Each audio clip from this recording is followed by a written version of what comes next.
हैं जौनपुर जिले से कोई प्रावधान नहीं है। अगर आप रोडवेज से खास करके इतनी भीड़ में जहां लाखों की संख्या में लोग हैं, लाखों की संख्या में लोगों के बीच में लड़कियों को आना इस ट्रेन के माध्यम से कितना धक्का मुक्की कैसे कैसे आई वो जानती हैं। इनके लिए तो कम से कम होम डिस्ट्रिक्ट होना चाहिए था।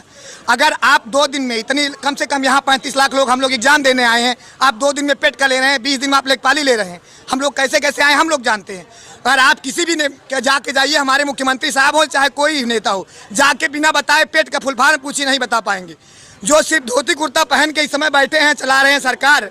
हम यहाँ BA BSc MSc BEd कर करके आएंगे, यहाँ देंगे कि पेट, पहले हम पेट पास करें, हमारी प्राथमिक योग्यता देखेंगे, ये अपनी योग्यता दिखाएं, तब हम जाने कि ये सरकार चलाने लायक हैं।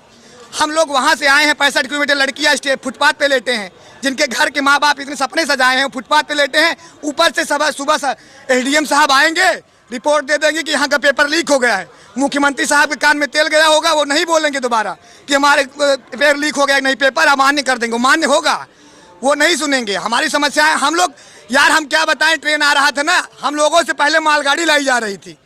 8 बजे का ट्रेन था, बिना खाए पिए मर रहे थे, 12:40 पे ट्रेन पहुंची है। कोई मतलब विद्यार्थी यहाँ, हम लोग देश के भविष्य और युवा हैं, हम लोगों के साथ खेला जा रहा है। इसलिए क्यों पता है, हम शिक्षित नहीं होंगे तो रोजगार नहीं मांगेंगे। ये जो दादा चाचा बैठे हैं, इनको 5 किलो राशन भाग गया है, ये 5 किलो राशन पे वोट दे जाएंगे। और जब हम नहीं पढ़े रहेंगे तो हम भी अपनी आवाज़ नहीं उठाएंगे, कोई बोलने वाला नहीं होगा। सब अपना अनपढ़ रहो यहीं, आओ उसके बाद बाबा जी के बात मानो। आए हैं बाबा जी के, सुने थे हम लोग जौनपुर से हैं कि बड़ा बढ़िया प्लेटफार्म होता है। अरे हमसे अच्छे कुत्ते सो रहे थे, बोलने वो सही बता रहे, भगवान के सब वो बोरी पे चढ़ के लेटे थे। हम लोग 10-10 रुपए की पन्नी लिए, उस पर मिला भी नहीं, वही जमीन पे लेटे पड़े थे। अरे अगर आपको करवाना था 2 दिन के अंदर, हम लोग की कोई व्यवस्था होती, 2 स्पेशल ट्रेन चला देते। रक्षाबंधन पे रोडवेज फ्री, रक्षाबंधन पे रोडवेज फ्री। हम यहाँ चूतिया बन के रोडवेज को हाथ दे रहे हैं, गायब। अगर हम उग्र हुए तो चलो भैया, हमारे मम्मी पापा भी आके भरेंगे। अभी ईडी बैठा दी जाएगी हमारे भी ऊपर, तुरंत भैया ऑन द स्पॉट कार्रवाई भी कर देंगे। चलो भाई साहब चलो, तुरंत माँ बाप भरेंगे हरजाना।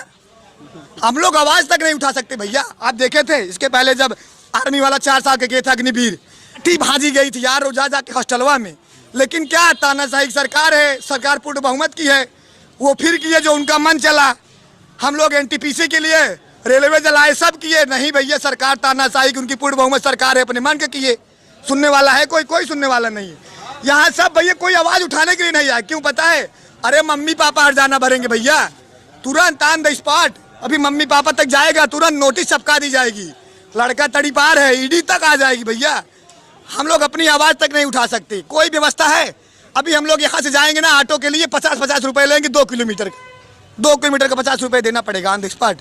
अरे मैं तो हमारे मुख्यमंत्री जी से थी, जब एग्जाम था उसके पहले उनको थोड़ा सा संज्ञान लेना चाहिए था इस बारे में कि लड़के आएंगे, ढेर सारे लड़के। मुख्यमंत्री साहब को संज्ञान लेना चाहिए था कि 1-2 स्पेशल ट्रेन, 1-2 जो रोडवेज रोक नहीं रही भाई, कम से कम ये सब व्यवस्थाएं कर देनी चाहिए थी। हम लोग यहाँ, हम लोग की उसकी दिक्कत नहीं है, लेकिन ना रोडवेज रोक रही है। बहन बेटी है धक्के मुक्के लात घूसे खा के आई हैं। ये वाली चीज़ से बड़ा तकलीफ होता है यार। 4-4 5-5 साल हम लोग इलाहाबाद रहते हैं, कोई वैकेंसी नहीं क्लियर हो रही। कोई गारंटी नहीं है कि ये पेट दे के जाएंगे, निकल जाएंगे तो कोई वैकेंसी आएगी। 2023 में आचार संहिता लागू हो जाएगा, 2024 में चुनाव है। इतने दूर से आए हैं बड़ी आस के साथ, लेकिन कुछ नहीं होने वाला, ऐसे चले जाएंगे। आएंगे हर साल पेपर देंगे, कोई मतलब नहीं है। अगली साल पेट दिए थे, सिर्फ 1 फार्म आया था लेखपाली, पूरा साल बीत गया, आप क्या देंगे? फिर 2023 में चुनाव है, आचार संहिता लागू होगा, कुछ नहीं। पेट का एग्जाम देने के बाद आप कौन कौन सा एग्जाम दे सकते हैं? सर इसके अंदर UP जो ग्रुप C की जो वैकेंसीज हैं उसके हिसाब से, और अब तो जो NM JNM जो भी है, कई चीज़ इसमें लागू कर रहे हैं, वो तो उनके ऊपर है कौन कौन सा घुसेड़ दें, ये तो बाबा जी जाने। कोई क्राइटेरिया नहीं है अभी, कहाँ कोई बैक्टीरिया नहीं है अभी। तो बस बोले हैं कि ग्रुप C के वाला जो आएगा उसके अंतर्गत आएगा, ग्रुप D भी भिड़ा देंगे, फिर बढ़िया वैकेंसी आएगी। 35-40 हज़ार जो होगा उसमें पहले जो लोगों को छांटना होगा तो कर देंगे। अब इतने, अब ये जो अव्यवस्था है पता है, आप इतना समझिए, जो उत्तर प्रदेश राज्य परिवहन है, जो रोडवेज वाले जो लड़के आए हैं रोडवेज से, सारा पैसा राज्य सरकार को जा रहा है। रेल मंत्रालय में जो हम खा रहे हैं, खर्चा कर रहे हैं, जो ले रहे हैं, वो केंद्र सरकार को जा रहा है, उनका बेनिफिट है। 10-10 रुपए की पन्नी लिए हैं, उनका रोजगार मिल गया है। हम लोग बेरोजगार हैं भैया, ऐसे करेंगे? अरे भैया लाखों छोड़े हैं, वो तो कल सर्वे होगा, अभी पता चलेगा। कम से कम नहीं कुछ तो 1 लाख तो छोड़ दिए होंगे। अब कह करके जो बहन बेटी है जिनके घर कोई पहुँचाने वाला नहीं है, वो कैसे आएंगी? अच्छा, बोर्ड यह कह के पलड़ा झाड़ ले रही है कि नकल है वो ज़्यादा हो रहा था और सेंटर अगर दूर बनाया जाएगा तो नकल नहीं होगा। तो मैं कहना चाहूँगा, इससे पहले जब लेखपाल का पेपर हुआ है तो उसमें 15,000 मुन्ना भाई पकड़े गए थे, 8,000 सीट थी और 15,000 बच्चे पकड़े गए थे। तो सर उसके बारे में क्या कहेंगे? जवाब दे देते हैं, उसका भी जवाब दे देते हैं। हाई स्कूल इंटर का एग्जाम होता है, क्या नकल होता है? अगर हाई स्कूल इंटर एग्जाम में नकल होता है तो आप करवाते क्यों? वो तो होम डिस्ट्रिक्ट में रहता है, उसको भेज दीजिए दूर। बीएड वाला करवाए थे, डिस्ट्रिक्ट में करवाए थे, उसमें नकल हुआ था क्या? अगर नकल रोकना है तो वैसे भी लीक हुआ है। आप आजम जौनपुर जिले से सटा आजमगढ़ था, वहाँ कर देते, हम करे इलाहाबाद कर देते, जहाँ हम लोग कभी जाने नहीं है। नकल वकल नहीं है भैया। ये क्या है कि राज्य सरकार, केंद्र सरकार 70-120 रुपये ऑनलाइन करवाने लेंगे, वहाँ 70 रुपये वहाँ बेनिफिट हुआ, यहाँ आके 150-150 रुपये जो होगा राज्य परिवहन को फायदा होगा। बस यही मकसद है। बाकी अगर नकल रोकना, हाई स्कूल इंटर के पेपर आप दिलवा रहे हैं, गाँव में दिलवा रहे हैं ना, वहाँ तो नकल नहीं हो रहा है। अगर आप वहाँ क्या करें, टीचर बदल दीजिए, दूसरे जिले के दूसरे टीचर कर दीजिए, टीचरों को थोड़ा परेशान करिए। लड़कों को परेशान करके क्या मिलेगा? हर बार हम ही परेशान होंगे?